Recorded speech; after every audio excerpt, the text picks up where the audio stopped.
Now Harvard professor Samuel Huntington. He's author of the book The Clash of Civilizations and the Remaking of World Order. He spoke on that topic earlier this year at the Chicago Council on Foreign Relations. This program runs an hour and 15 minutes.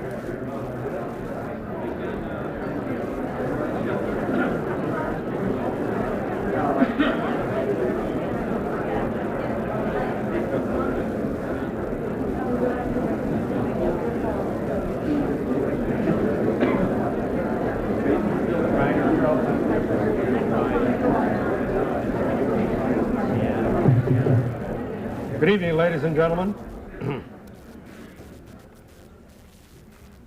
John Riley, President of the Chicago Council on Foreign Relations. My pleasure to welcome you here this evening to this lecture by Professor Samuel P. Huntington on the clash of civilizations and the remaking of world order. I think it's true to say that since the fall of the Berlin Wall in November of 1989 and the disappearance of the Soviet Union in 1991, the world has been seeking a new post-Cold War framework to define international politics. About 3.5 years ago, in an article in Foreign Affairs Quarterly, Professor Samuel Huntington came up with an alternative in an essay entitled The Clash of Civilization, an essay whose central thesis was, quote, that alignments defined by ideology and superpower relations are giving way to alignments defined by civilization and culture, unquote. This single essay has proved to be more compelling and controversial than any other essay in the field of international affairs.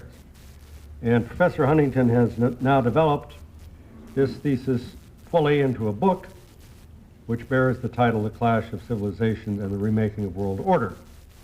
And copies of his book will be available afterward, and Professor Huntington will be available to sign them. To those who have followed his career for the last 4 decades, it's no surprise that he has come up with one of the most provocative and influential treatises of our time. Educated at Yale College, the University of Chicago, and Harvard, where he received his PhD in government, Professor Huntington has taught at Harvard for most of the last 4 decades. In addition to being the Albert J. Weatherhead University professor at Harvard, he's a director of the John Olin Institute of Strategic Studies and also chairman of the Harvard Academy for International Area Studies.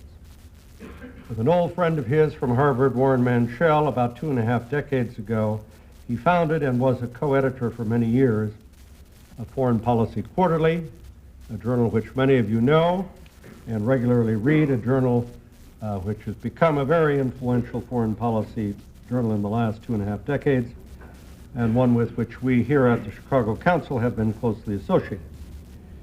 Professor Huntington also served as Director of Security Planning for the National Security Council under President Carter. More recently, he served as President of the American Political Science Association. Been a longtime friend of the Chicago Council, has lectured here a number of times and participated on several occasions in our Atlantic Conference series. He's also, in addition to being a great scholar, a widely admired and highly esteemed teacher at Harvard, and I'm delighted to say that a number of his old students are here tonight. I want to extend a special welcome to our friends from Harvard and from the Harvard Club of Chicago who have joined us.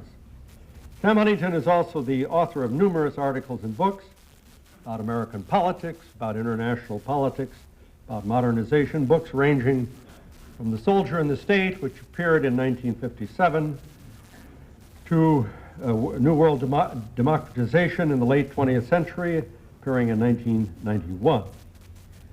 And his thoughtful essays and books have produced both esteem and controversy for a number of decades, and I think it's fair to say that none of them have had quite the impact that his new book, The Clash of Civilizations, has had.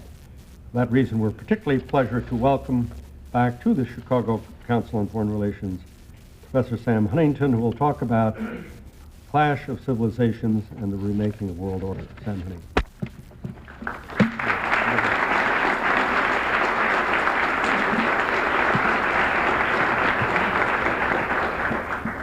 Thank you very much, John. It's always a great pleasure to come back here and to visit with my many friends in Chicago, as well as to hear the comments of my many critics in Chicago.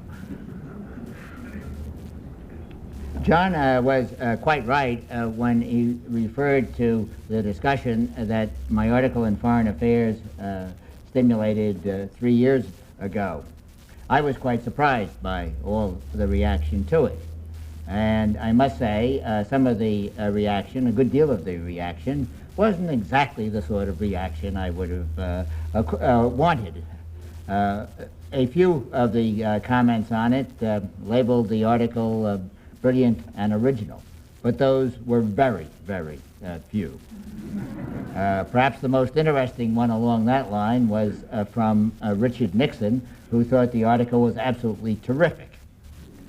There were some who said the article was brilliant but not original, and these people usually sent me an 85-page paper they had written a decade earlier saying they'd had all these ideas long before I did. But most of the comments on it were that the article and the thesis of the article were neither brilliant nor original. They were wrong, dead wrong, and dangerous. And I got to thinking about the reaction to my article in comparison to the reaction 4 years earlier in 1989 to the article by my good friend and former student Frank Fukuyama on the end of history. And that, as you may remember, stirred up a great deal of discussion and attention also. But my impression is that the people who, in reacting to Frank's article, reacted primarily with skepticism. They sort of scratched their heads and said, this really can't be true, that history is at an end. And of course, it wasn't true. History has resumed with a vengeance in the past couple of years. The reaction to my article, on the other hand, seemed to me to be primarily one of apprehension. Gosh, maybe this could be true, what Huntington is talking about. Maybe this is the way the world is going. And people found that very unsettling. And I can understand why, because it did not paint a particularly happy picture of the way of the world and of global politics. As I will try to indicate towards the conclusion of my remarks tonight, there may, however, be some rays of hope even in that gloomy picture. The basic thesis, of course, of the article and of the book is that in this contemporary period, the most important distinctions among peoples are not ideological, political, or economic. They are cultural.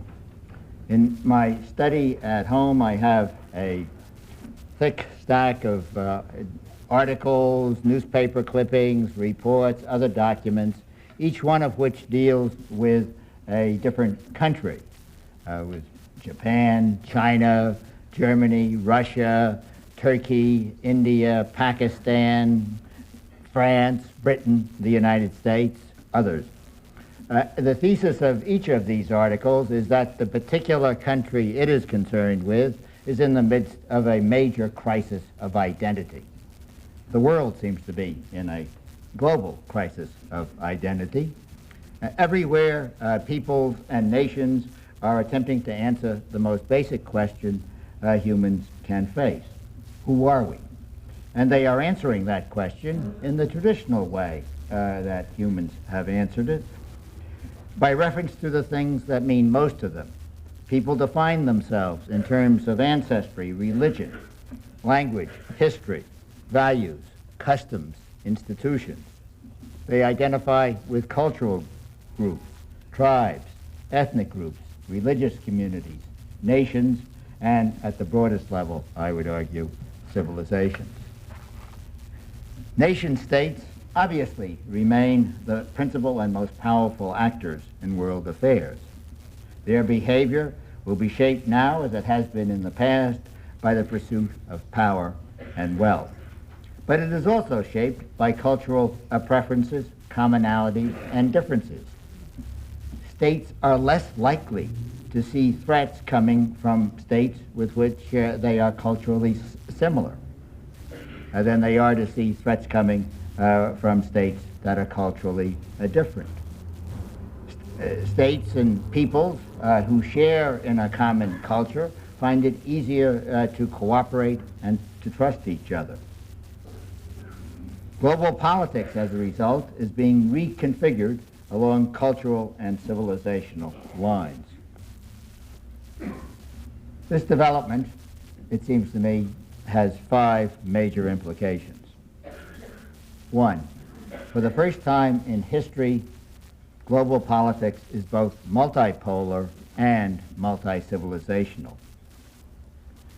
During most of human existence, contacts between civilizations were intermittent or non-existent. Then, with the beginning of the modern era, about 1500 AD, global politics took on 2 dimensions. For over 400 years, the nation-states of the West, Britain, France, Spain, Austria, Prussia, Germany, the United States, others, constituted a multipolar international system within Western civilization and regularly interacted, competed, and fought wars with each other. At the same time, Western nations also expanded, conquered, colonized, or decisively influenced every other civilization. And that was the pattern for 300 or 400 years. Then during the Cold War, power was divided between the West, the free world on the one hand, and the Soviet Union, which had appropriated, altered, and used a Western ideology to challenge the West in a struggle for global domination. Most of that struggle took place in the Third World. The post-Cold War world is more complex. The most important groupings of states are no longer obviously the 3 blocks of the Cold War, but rather, I would argue, the world's 7 or 8 major civilizations. In his book entitled Diplomacy, that was published last year, Henry Kissinger argues, and I quote him, the international system of the 21st century will contain at least 6 major powers: the United States, Europe, China, Japan, Russia, and India. Kissinger's 6 major powers belong to 5 very different civilizations. And in addition, there are important Islamic states whose strategic locations, large populations, and/or oil resources make them influential in world affairs. At the present time, the 8 largest countries in terms of population belong to 8 different civilizations. The countries with the 7 largest economies belong to 5 different civilizations, and in a decade or 2, by plausible projections, the 5 largest economies in the world will belong to 5 different civilizations. In this emerging world, local politics is the politics of ethnicity. Global politics, clearly, is the politics of civilizations. Global politics clearly has become both multipolar and multi-civilizational, and the rivalry of the superpowers is in some measure replaced by the clash of civilizations. Second, a significant shift is underway in the relative power of civilizations and their leading or core states. The West has been the overwhelmingly dominant civilization for centuries and will continue to be that quite definitely well into the next century. Nonetheless, major forces are at work producing changes in relative power. These include the demographic stagnation and relative economic slowdown of the West on the one hand, and the economic dynamism of East Asian societies and the demographic dynamism of Islamic societies on the other. These shifts lead the people in these other societies to have increasing confidence in their own values, cultures, and institutions, and increasingly to disparage those of the West. It may or may not be true that so-called Confucian culture is the source of the recent dramatic economic development of East Asian countries. I have my doubts about that. The important point, however, is that East Asians now believe that to be true. And they believe that they have achieved their economic growth not by importing Western culture, but by adhering to their own. And that hence other people who wish to develop economically should adopt their culture. For years, we Westerners have believed and have in our culture and have promoted our culture as the appropriate universal culture for the world. Last year, in a rather neat reversal of roles, at the meeting of the heads of government from European countries and East Asian countries, Prime Minister Mahathir of Malaysia got up and told Kohl and Chirac and Major and their colleagues that, and I quote him now, European values are European values, Asian values are universal values.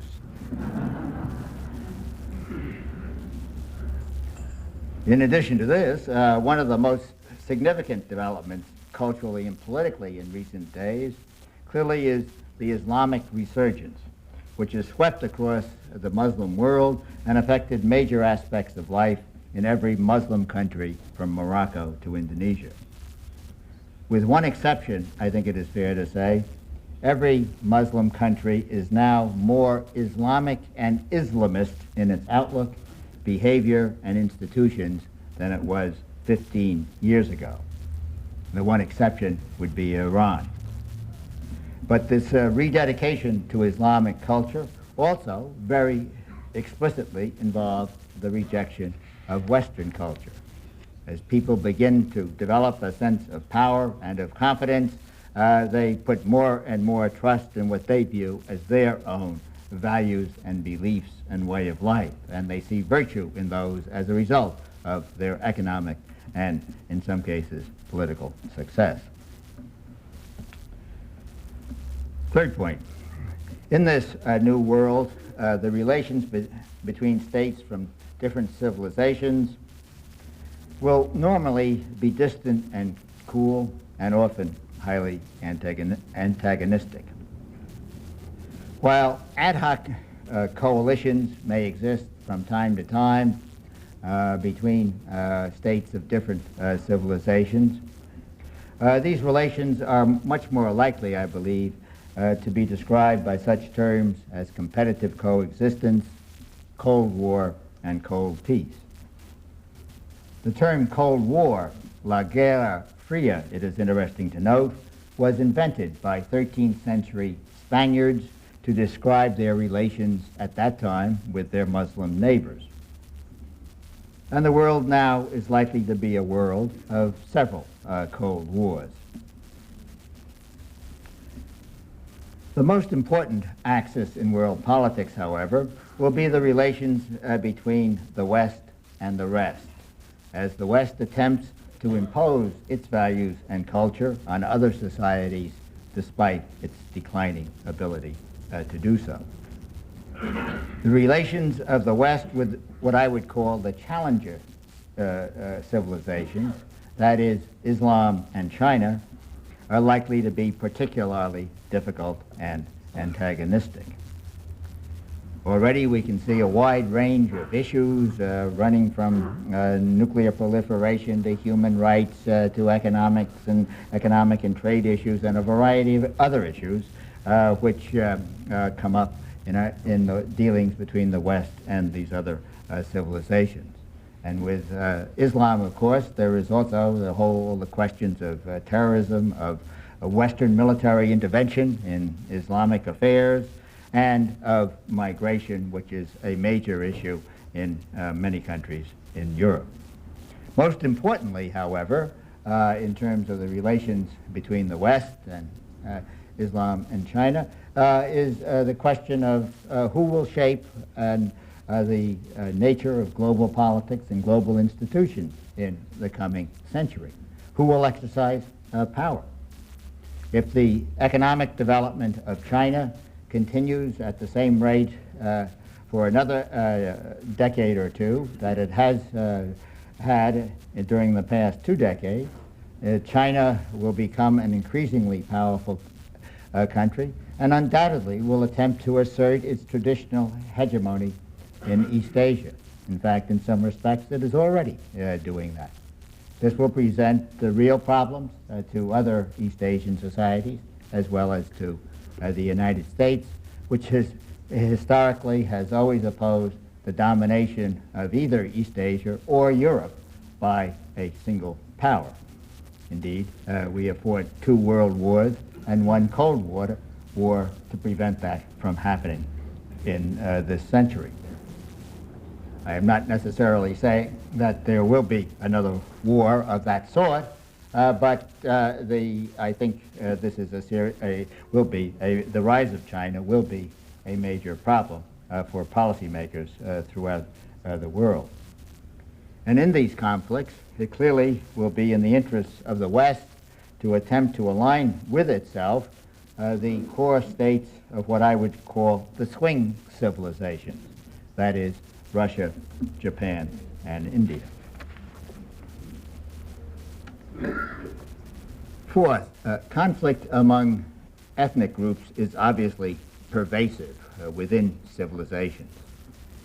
Ethnic conflict only becomes dangerous to world peace, however, when it involves groups from different civilizations. The bloody clash of clans in Somalia had no consequences for anyone outside Somalia.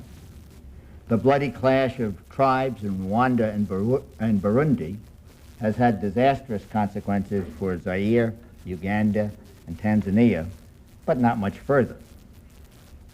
The bloody clashes of civilizations in the Balkans, the Caucasus, Central Asia, and the subcontinent, not to mention the Middle East, are dangerous precisely because they could become bigger wars and involve other states. They are the conflicts which demand and usually get the attention of the UN Secretary General and of our Secretary of State. In many respects, the wars that have gone on in the past few years in the former Yugoslavia are classic fault line wars between civilizations. In those wars, the Catholic countries of Europe and Latin America provided substantial support to Slovenia and Croatia. Russia and Greece gave material, diplomatic, and military help to the Serbs. Islamic countries, most notably Iran, Saudi Arabia, Turkey, and Malaysia, provided hundreds of millions of dollars and very substantial military equipment to the Bosnian Muslims. Why? Clearly not for reasons of power politics or economic interest or political ideology, but because of cultural affinity. These fault line wars by local groups along the line separating civilizations are not randomly distributed. They are far more likely to involve Muslims fighting non-Muslims than anyone else. In my article 3 years ago, I used the phrase, the bloody borders of Islam, and that phrase certainly stirred up more vigorous and vitriolic criticism than anything else in that article. What that phrase described, perhaps a little bit too dramatically, however, is a fact of contemporary life. And my book lays out massive statistical evidence from a variety of impartial sources that shows it to be a fact. The evidence demonstrates that, in addition, Islam's interior is bloody, because Muslims at the present time fight each other far more often than people of other civilizations fight each other. And I'm not arguing that there is any tendency towards violence inherent in Islam or in Muslims. And I'm not saying that this condition has existed throughout history. I believe, in all probability, if one went back through the centuries, one would probably find that Christians have been more bloody-minded than anybody else. But at the present time, that is not the case, and violence is something which seems to be associated with Islam. The interesting question is, why should this be the case? And I do try to provide a few answers to it in the book, focusing, among other things, on the demographic youth bulge in Muslim countries, where you have a very large proportion of the population between the ages of 15 and 25, and on the fact that, unlike most of the other major civilizations, Islam does not have a one or two dominant core states. Instead, you have the competition for leadership in Islam involving Saudi Arabia, Iran, Turkey, Pakistan, and perhaps others. Fifth, while differences in culture and civilization divide people, cultural similarities bring people together and promote trust and cooperation. As we all know, many efforts at regional economic integration are going on in the world. The relative success of these efforts varies almost directly with the extent to which the countries involved have a common culture. Throughout the world, countries are regrouping politically also along cultural lines. Countries divided by ideology but united by culture are coming together, as the two Germanys have, and as the two Koreas and the several Chinas are beginning to.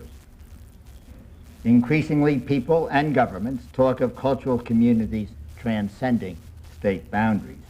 A greater Serbia, a greater China, a greater Turkey, a greater Russia with its nearer broad, a greater Hungary. Western institutions, including the European Union and NATO, are moving to expand their membership to include those countries which historically have been considered part of Western civilization. Russia is grouping about itself the states that share its Orthodox heritage. In East Asia, economic integration is underway, but it is not, as many expected, an economic integration centered on Japan, which is all alone as a civilization unto itself, but an economic integration rooted in China and the Chinese business communities that dominate the economies of all East Asian countries except Japan and Korea. Nowhere is this cultural reconfiguration of politics more dramatic than in Europe. For 45 years, the critical dividing line in Europe, of course, was the Iron Curtain.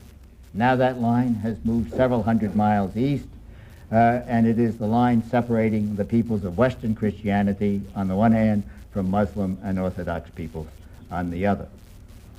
Austria, Sweden, and Finland, countries culturally part of the West, which had to be neutral and separated from the West in the Cold War, are joining their cultural kin in the European Union. Behind them, Poland, Hungary, and the Czech Republic are moving towards membership in the Union and in NATO as well. In the Baltic, the formerly captive republics are now able to align themselves with their cultural kin in the West, and Sweden, whose foreign policy was frozen into third world do-goodism in the Cold War, has developed an activist policy as a regional leader and a magnet for the Baltic republics. In the Balkans, during the Cold War, Greece and Turkey were in NATO, Bulgaria and Romania were in the Warsaw Pact, Yugoslavia was non-aligned, and Albania was an isolated, occasional friend of communist China. Now, Bulgaria, Serbia, and Greece have come together in what they refer to as an Orthodox Entente. Slovenia and Croatia are moving toward integration with Western Europe. Turkey is resuming its historic role as the helper and protector of Albanian and Bosnian Muslims. The old antagonism between Greece and Turkey, suppressed during the Cold War by their shared fear of the Soviet Union and communism, is reviving. And indeed, we have seen its revival in recent days by the controversy over the purchase by the Greek Cyprus government of missiles from Russia, to which Turkey has vigorously objected. And in many respects, Greece is developing very close ties with Russia, becoming almost as much an ally of Russia as it is an ally of its fellow members in NATO. Turkey's prime minister belongs to a party with the declared objective of taking Turkey out of NATO, and made his first foreign visits, not to Washington or to Brussels, but to several Muslim countries.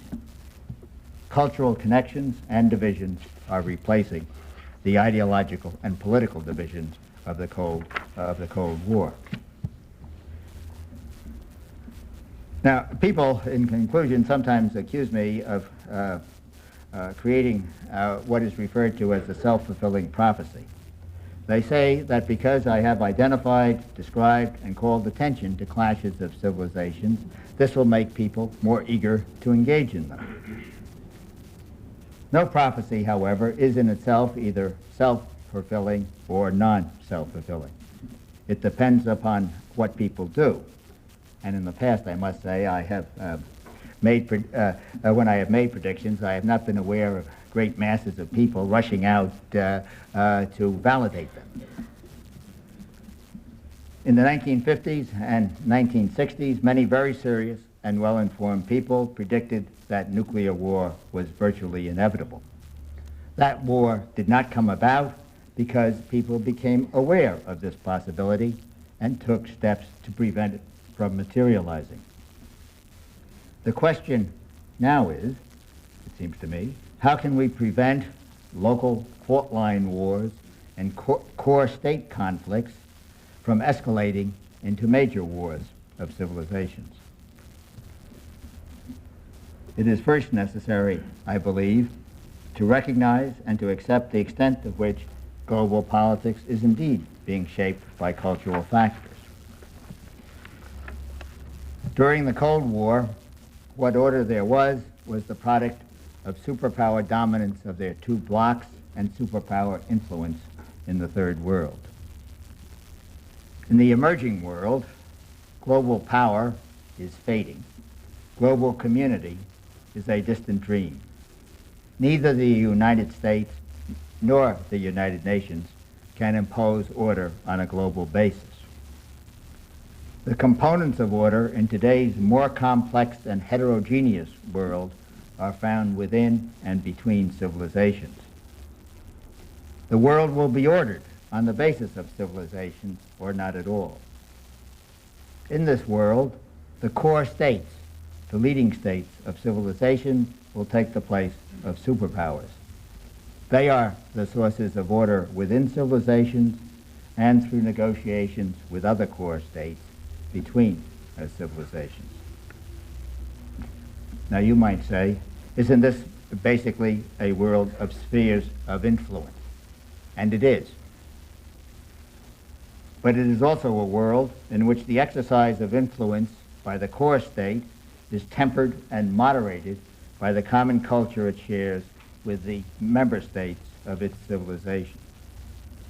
Cultural commonality legitimates the leadership and order-imposing role of the core state for both members and for external powers and institutions. In a way, a civilization is like an extended family. And like older members of a family, core states can provide their relatives with guidance and support at times, but also they can impose restraint and discipline at times. Cultural kinship is central to the ability of a more powerful state to reserve conflicts in and impose order on its region, and to negotiate the resolution of intercivilizational conflicts with the core states of other civilizations. Hence, in this emerging world, while the clash of civilizations is the greatest threat to world peace, an international order based on civilizations is the surest safeguard against world war. Thank you.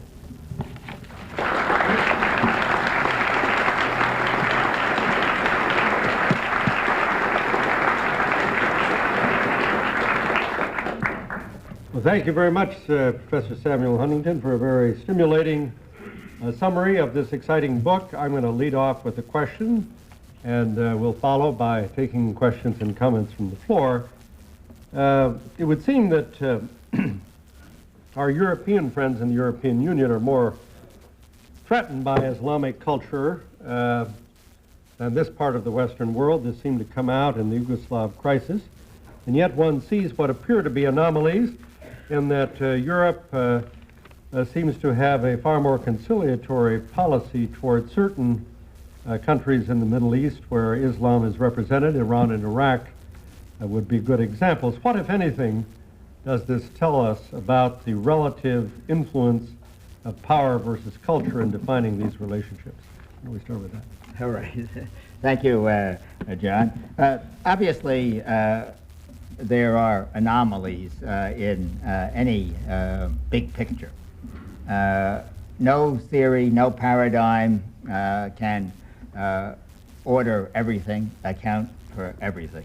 What I have just sketched out to you is a very generalized picture of the world as I see it. There'll be lots of things this picture doesn't account for, lots of things it doesn't explain. And I think the true test for a general picture or theory or paradigm of this sort is whether it can account for more important things than any comparable theory, picture, or paradigm. And I think that is the challenge. If somebody can come up with a picture of the emerging world which is a better picture, at an equal level of generality than the one I have sketched for you, then that's the way in which we ought to think about the world. Let me also say that the paradigm I have sketched out isn't designed to account for lots of things, like the functioning of the global economy, the problems of resource depletion, the environment, all sorts of issues lie totally outside its domain and purview. It is meant simply to account for the way in which political realignments are taking place in the world today, and to try to highlight what may be some of the major trouble spots that statesmen and others should think about. And so obviously, particularly in the case of Islam, which, as I pointed out, is a very divided civilization, there will be all sorts of relationships between Islamic states and other states, which this particular theory won't account for. And John, the European countries obviously have their own interests in that they are pursuing with Iran, and primarily, and also to a lesser extent, with Iraq. I might say that, in passing, that I think our policy with respect to Iran and Iraq, the Clinton administration policy of so-called dual containment, is a total dead end. I don't think it's getting us anywhere, and it has involved us in unnecessary disputes with our allies, particularly with respect to Iran. For Western European countries, however, the great problem with Islam, or one of the great problems with Islam, is migration. And in Germany and in France and in other countries, this is a central concern. Those countries have a large Muslim minorities which have not been well assimilated into the culture of the countries. These are countries which, by and large, do not have the same experience with assimilating immigrants that we have had over 200 years here in this country. And I must say, my impression is that there is a resistance to assimilation by the Turks in Germany and the North Africans in France.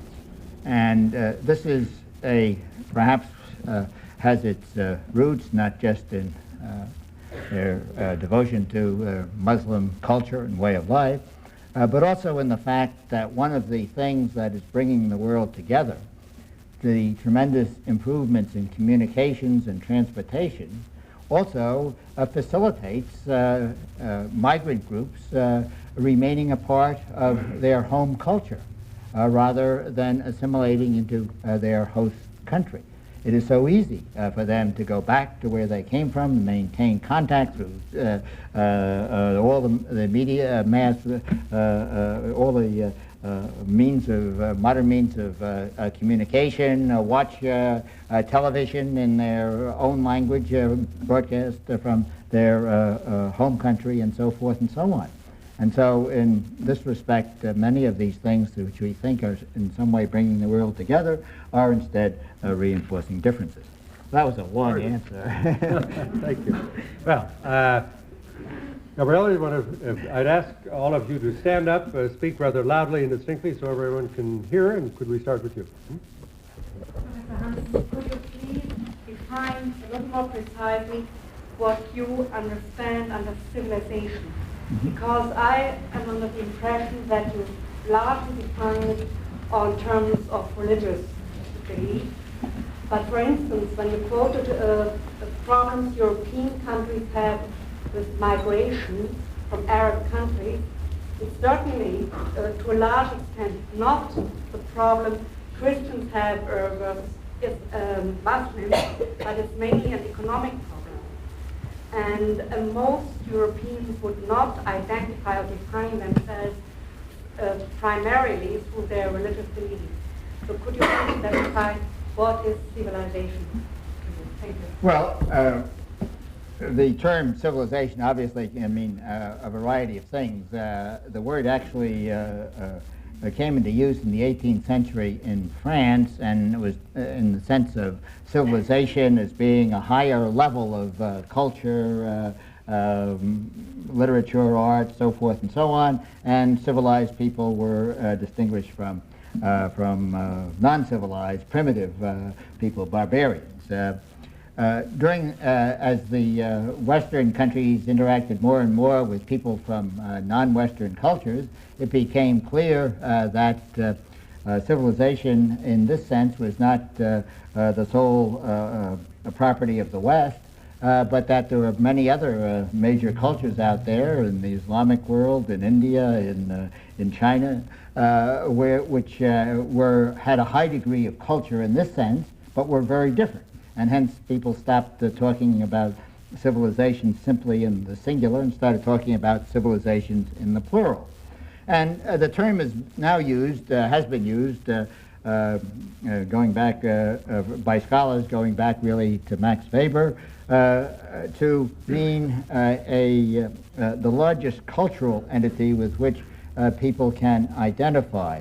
And it seems to me this has two dimensions. One is what one might call an objective dimension, which involves things like religion, language, history, institutions, customs, a way of life.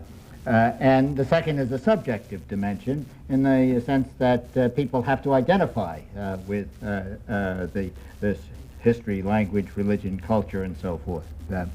And both of those, it seems to me, are essential in terms of defining a civilization. By and large, religion is probably the most important of those objective dimensions that I mentioned. It seems to, in many cases, to override other distinctions or override other commonalities, as we can see in terms of what happened in the former Yugoslavia, where you had people with the same ethnicity, speaking the same language, but different religions. And when the communist system collapsed, they went about fighting each other. And somewhat the same thing as happened previously in Lebanon and is a constant danger in India. And so religion certainly is a crucial factor. Now, as you suggest, Western Europe is not exactly the most fervently religious place in the world. And indeed, in this respect, Western Europe is something of an exception because one of the most important things that is going on in the world in the past several decades has been this tremendous religious revival, which is found not just in Islam, but in India, in Hinduism, in Russia, and the revival of Orthodoxy, in Latin America, in a wide variety of places. Even people talk about the revival of Confucianism in China. The one exception to this religious revival seems to be Western Europe, and I wouldn't want to try to argue that religion is central to the daily life of people in Western Europe. I do believe that Western European institutions are profoundly shaped by their religious traditions, their origins in Christianity. I remember talking to a Swede a little while ago about this subject who said that Sweden was probably the most unreligious country in Europe, if not in the world. But he said you simply can't understand anything that goes on in this country, our way of life, thinking, assumptions, behavior, unless you realize that all of these are fundamentally shaped by our Lutheran religious background. And as I indicated, it seems to me that the problem among the Muslim minorities in Europe comes in large part because they are deeply committed to their Muslim way of life, and obviously they also are at the bottom of the economic ladder, and the economic poverty adds to the problem, and to the extent that they are perceived in European countries as possibly taking jobs away from Europeans, that of course makes the resolution of these issues all the more difficult. Thank you. Yes. There is unquestionably a spreading of weapons of mass destruction, including nuclear missiles, between these common civilizations. Yet the Clinton administration remains rabid in its decision not to invest to defend ourselves against a single missile or two. This is very smart. Well, I'm not sure. I think that's a very difficult problem. I think there is a very real problem with the spread of weapons of mass destruction, the spread of nuclear technology, chemical weapons technology, biological weapons capabilities around the world. The chemical and biological weapons are relatively easy to build and develop, and many countries have. Nuclear weapons are a little bit more difficult, but as we know, many countries have developed nuclear capabilities, and there is the obvious concern that flows from both the potential diffusion of nuclear technology, nuclear materials and weapons, and nuclear expertise from Russia. There is also the fact that China has been very active in helping Pakistan and Iran and other states develop their nuclear weapons and technology. And so proliferation is occurring.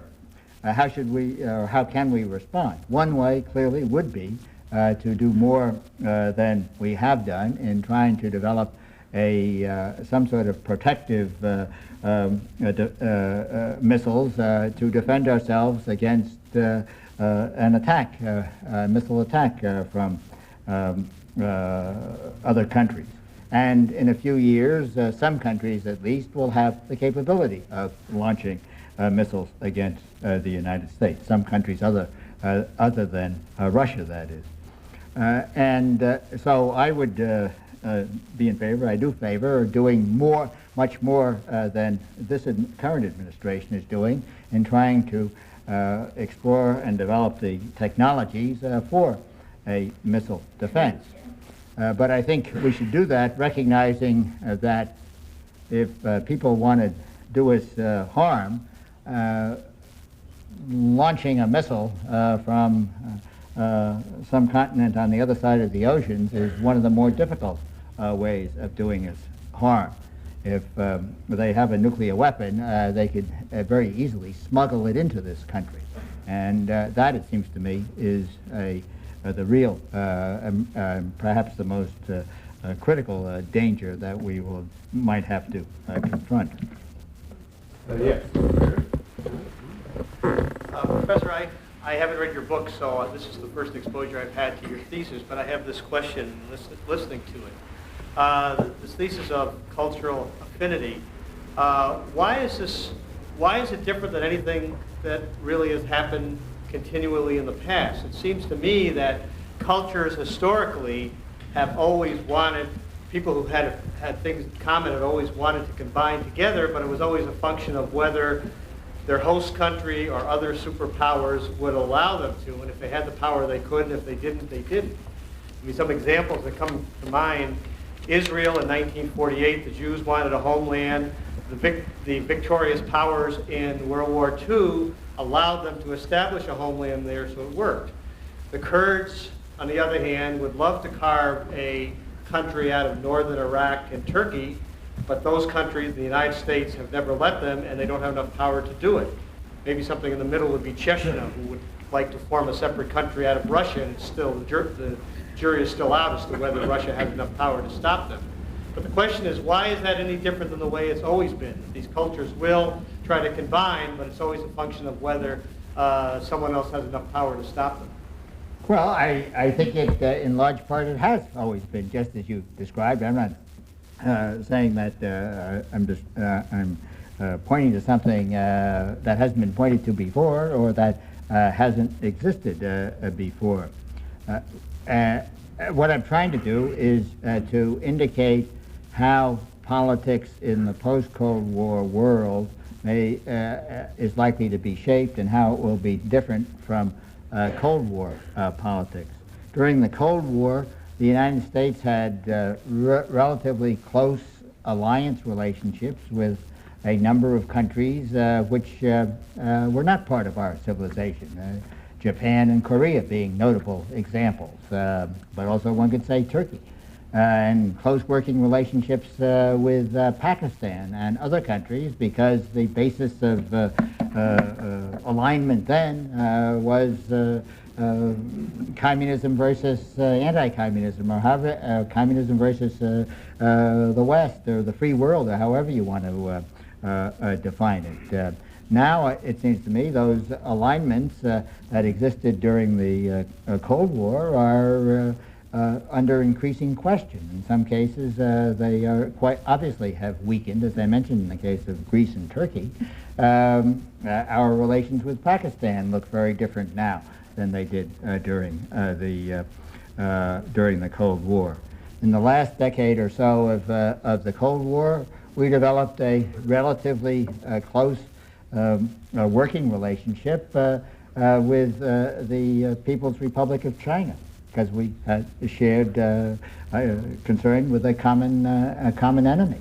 The common enemy is gone now, and our relations with China have developed in quite a different way. And so all I'm trying to argue is that if we're going to understand what is going on in politics, we have to focus on this cultural factor, and as you say, it is one which has been around for a long while. Yes, So, Professor, you give a lot of weight to religion in your speech. We know that the Jewish people suffered a lot in history, until very recent history. Mm-hmm. They were discriminated, they were massacred. And now today, they are considered a part of Western civilization. Now, Turkey is also trying to force the doors of Western civilization, trying to come in. Throughout history, we have tried to do that. Since 200 years, we're trying to do that.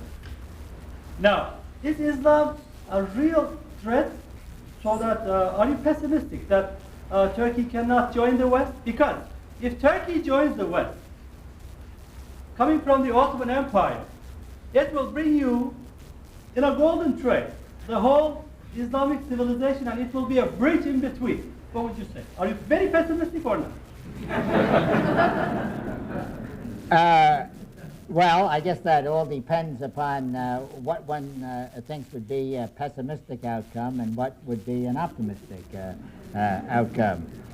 In my article and in the book, I analyze Turkey at considerable length as what I call a torn country. A country whose leadership, most notably beginning with Mustafa Kemal Ataturk in the 1920s, has tried very hard to make Turkey not only a modern country, but a Western country. And this has continued down to the present day, of course. And Turkey did become a member of NATO. Turkey very much wants to become a member of the European Union. Yet Turkey is also a Muslim country. And as we have seen as a part of this resurgence of Islam that I talked about, one of the major parties in Turkey is an Islamic party, which at least in its platforms has very different goals, sets forth very different goals than those which Mustafa Kemal Ataturk announced. And in this sense, I think Turkey is very divided. My guess is that Turkey is not going to be accepted into the European Union as a full member. And you can say that there may be a variety of reasons for this, and the Europeans will cite the economic problems of Turkey, human rights problems, treatment of the Kurds. But I think if you get Europeans to talk privately and frankly, they will say, hey, it's a Muslim country. It's really not part of our group. It doesn't belong in our club. And that may be an unpleasant fact, but I think it is a fact.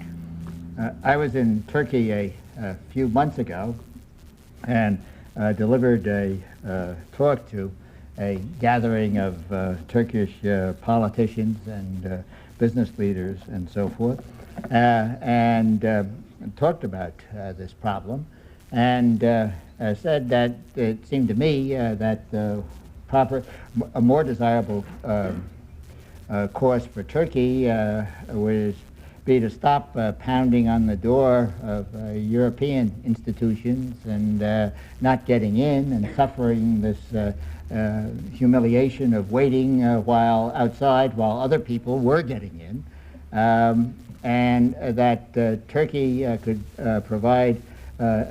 perform a much more constructive role if it accepted its Muslim heritage and set out to become a leader, the core state of Islam, or at least parts of Islam. The Ottoman Empire was the last core state Islam had, and it disappeared, of course, early in this century. And it seems to me that Turkey has the middle level of economic development, the size, the geographic location, the talented leadership in many sectors, including in some respects politics, the military capability to be a major force in the Muslim world. And I think it would be better for Turkey and better for the world if Turkey tried to carve out that sort of a goal for itself rather than attempting to become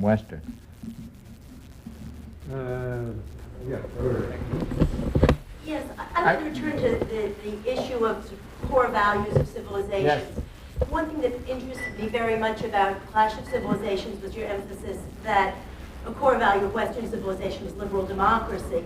In the light of the crisis of democracy, where you argued that the problem was that excesses of democracy were hampering the ability of elites to formulate appropriate policies, and you suggested that these excesses should perhaps be curbed by depressing expectations and encouraging apathy. I guess the question that occurs to me now is whether the idea that allegiance to Western civilization ought to be fostered is a continuation of that policy, or whether perhaps you feel that the United States at this point is already sufficiently anti-democratic to pursue the policies necessary in a world threatened by all these global fault line wars that could become world wars. Well, I think if one looks at voting statistics and so forth and so on, and the indices of participation in group membership that my colleague Bob Putnam has developed, Americans certainly have become apathetic, or at least more apathetic in the past decade or two. But I don't think Americans have become undemocratic or anti-democratic.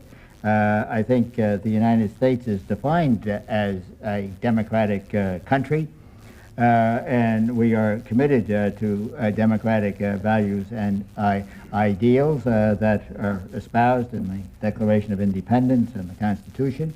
And I think that is part of our national identity, and I think that's I think it's terribly important that we preserve that.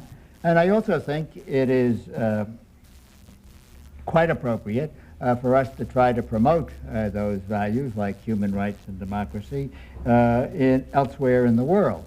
But I also think that we have to recognize that these values are a product of our experience, of Western experience, going back 1,000 years or more, and that other societies and other civilizations have had different experiences, and that there will be real problems in trying to persuade people in those societies to adopt our particular political values and our political institutions.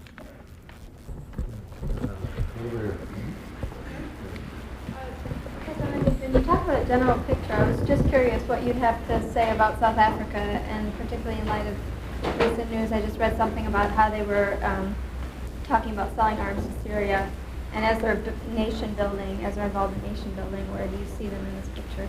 Mm-hmm. Well, I think we are all familiar with the recent history of South Africa, and I consider the transition from the apartheid regime to the current democratic system in South Africa one of the great political achievements of the late 20th century.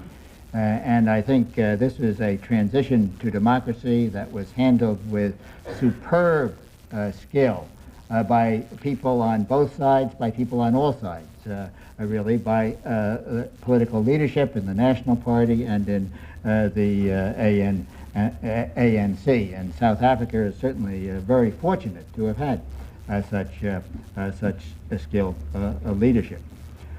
Now, South Africa is moving into a new era, and well, as far as Syria is concerned, as I said, there'll be all sorts of anomalies, and South Africa, like everybody else, has an arms industry and is looking for customers, and South Africa has a very good arms industry, and so I'm not surprised that they're selling them to Syria. So far as South Africa's role in a world of civilizations is concerned, it seems to me that South Africa is the natural leader of Africa, of African countries. Now, Nelson Mandela has been very reluctant for South Africa to get out in front in dealing with African issues. I think that is unfortunate. And our government here in the U.S. has pressured South Africa to be more vigorous in taking a lead and trying to deal with African issues. And I think in the long run, South Africa will have to do that, because there really is no other country in Africa that could become the lead state or the core state of African civilization, essentially.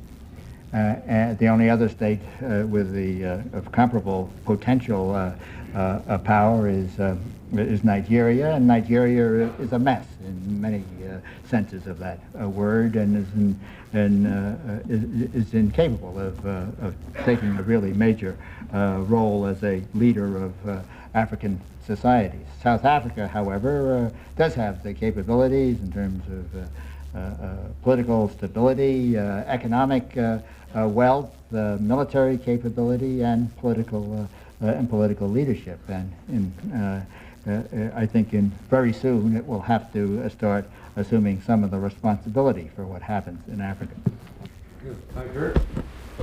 Yes, one of your critics, Professor D.A. Jones, in his essay, The Best, the Brightest, and the Doomed, states, quote, "I come out of the anti-war movement, and Huntington and the Hawks at Harvard were and still are representatives of the most reprehensible side of the so-called best and the brightest. On their intellectual hands is the blood of thousands of GIs and millions of Vietnamese, admitted by their master, Mr. McNamara, to have been a big mistake. Sorry," he continues, "Vietnam, no mistake, an outgrowth of U.S. imperialism," unquote. So my question to you, sir, is, based on the scenarios you have advocated or presented here tonight, would you advocate sending U.S. ground troops to defend U.S. oil interests in one of the key fault lines on the American imperial system, Saudi Arabia, if, for example, there was an insurrection there by fundamentalists to seize the oil fields of that country? Well, I think the first part of your remarks was quite off the wall and gratuitous and out of place and wrong. I think in the end you came down with quite an important question, which is what is our national interest in ensuring a supply of oil from the Persian Gulf.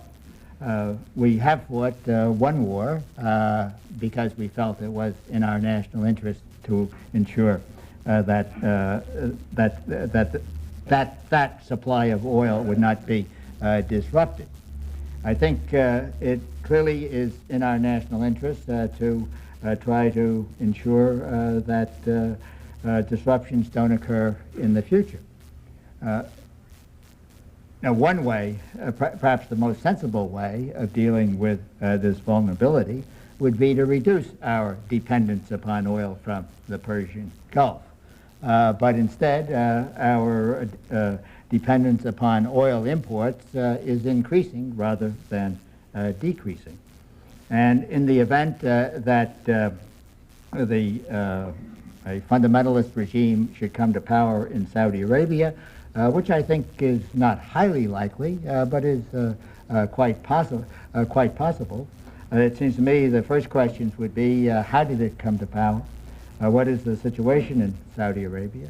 What are other countries in the Middle East and in the Gulf doing? What is their position?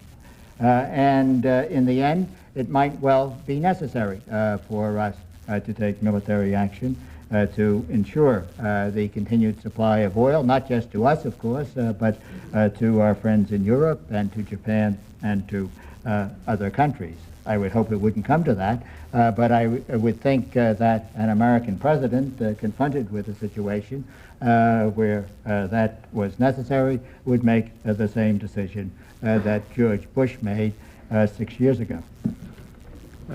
Ladies and gentlemen, the time for our formal discussion has expired. I know there are many questions which many of you want to pose to Sam. Indeed, Sam, if we had another hour, I wanted to pose one myself. Is there any hope for a revival of pagan Europe? That's one of the several that we'd like to hear you address. But I think you'd all agree, ladies and gentlemen, we've heard a masterful analysis here this evening and very persuasive answers, I think, in the view of many, to some very difficult questions which have been posed to Professor Samuel P. Huntington. We hope that many of you will have a chance to continue this dialogue with Professor Huntington by reading his book, which is going to be available afterward, and he will be there to sign it for you. Thank you very much, Sam, for a brilliant presentation. Thank you, ladies and gentlemen. Follow me right out so you, otherwise you'll get trapped. Okay, I'll put you in front of the couple. Right here, right here.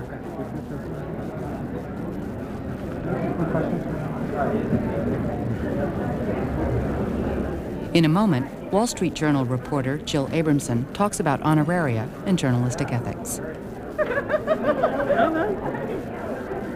C-SPAN Online brings you the sights and sounds of events we cover on the web.